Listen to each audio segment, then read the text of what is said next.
నేను మిత్రులకు శాస్త్రీయమైన ఆలోచన పరిజ్ఞానాన్ని ఆలోచింపజేసేదానికి మాత్రమే ఈ వీడియో చేస్తున్నాను. మీరు తప్పుగా భావించవద్దు,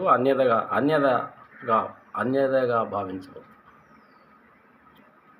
శాస్త్రీయ ఆలోచన, సైంటిఫిక్ టెంపర్గా ఆలోచించే ధోరణిలో మీరు నిలబడి సమాజాన్ని శాస్త్రీయ ఆలోచనకి అనువుగా మీరు సమాజాన్ని తీసుకెళ్తారనే ఉద్దేశంతో మీ మనసులో ఒక ఆలోచింపజేసేటువంటి ఒక చిన్న విన్నపం. నేను 21వ శతాబ్దపు మనిషిని. నేను 21వ శతాబ్దపు మనిషిని. నేను మాయామంత్రాలను నమ్మను. నేను భౌతికవాదిని. అభౌతికమైనది ఉన్నదని చెప్తే నమ్మను. అభౌతికమైనది ఉన్నది అని చెప్పితే నేను నమ్మను.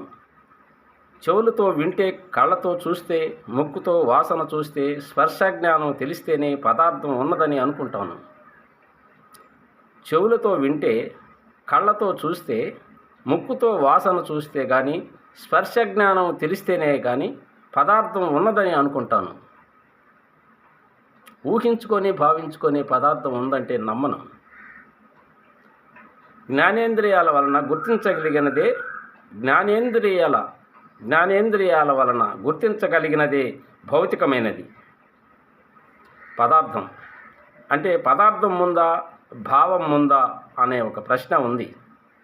పదార్థం ముందా, భావం ముందా అని ఆలోచించినప్పుడు, పదార్థం ముందా, భావం ముందా అని ఆలోచించినప్పుడు, పదార్థమే లేనప్పుడు పదార్థానికి సంబంధించిన భావం ఎలా ఉంటుంది? పదార్థమే లేనప్పుడు పదార్థానికి సంబంధించిన భావం ఎలా ఉంటుంది? అందుకే పదార్థం ముందు అని నా పరిశీలనలో తేలింది. మన జ్ఞానేంద్రియాలకు దేవుని ఆనవాలు చిక్కలేదు.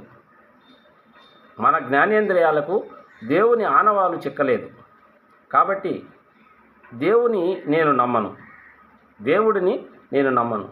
లేని దేవుడిని ఎలా నమ్మమంటారు?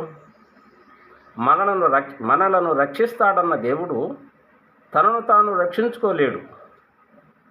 సత్యాన్ని గమనించాము.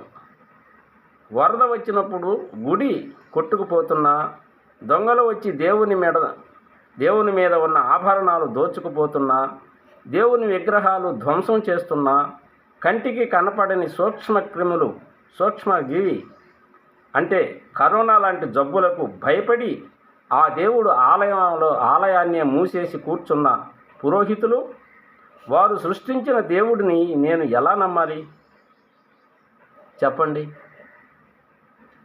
ఆలయాలు అంతమంది జనానికి, కరోనా కోట్లాది మంది జనం, ప్రపంచ దేశాలన్నీ కరోనాలో మునిగి తేలుతుంటే ఈ భగవంతుడు ఒక్క కరోనాని జయించి ప్రజలకు సోకకుండా చేయవచ్చు కదా. మానవుడు వ్యాక్సిన్ కనిపెట్టిన తర్వాతే కదా కరోనా పోయింది. ఒక్క మాటలో మీరు రుజువు చేసుకోండి. మరి ఆ కరోనాని ఆ భగవంతుడు సృష్టించి జనాలకు విసిరితే జనాలు బాగుపడేవాళ్ళు కదా. ఎంతమంది చనిపోయారు?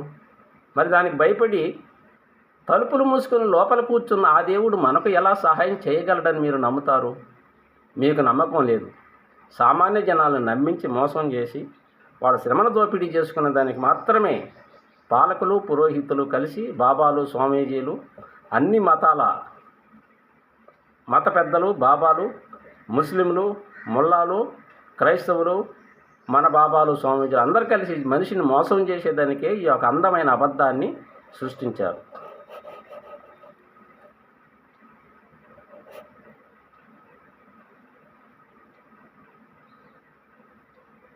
కరోనా జబ్బులకు భయపడి దేవుని ఆలయం మూసేసి కూర్చున్న పురోహితులు, వారు సృష్టించిన దేవుడిని నేను ఎలా నమ్మాలి?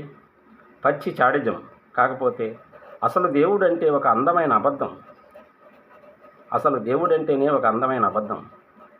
ఉదయం లేచిన దగ్గర నుంచి మొదలు రాత్రి వరకు ఎన్ని పూజలు, వ్రతాలు, దేవుని పెండ్లిళ్ళు, ఉత్సవాలు చేసే పూజారులకు సైతం ప్రజల డబ్బును జీతాలుగా ఇస్తున్నారని చూశాక నేను ఎలా నమ్మాలి? ఆ దేవుడి అష్టైశ్వర్యాలు భక్తులకు కలగజేస్తారని పురోహితులు చెప్పిన మంత్రాలు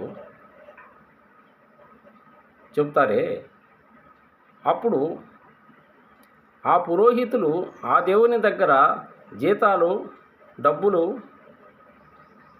పంచి ఆ దేవుడి దగ్గరనే ఆ డబ్బు తీసుకోవచ్చు కదా పూజారులు, ప్రజల్ని అడగకుండా. ప్రజల చేత అబద్ధాల మంత్రాలు ప్రజలకు అప్పచెప్పి ప్రజల నుంచి డబ్బు తీసుకొని మీరు జీతాలుగా తీసుకోవాల్సిన అవసరం ఏమొచ్చింది?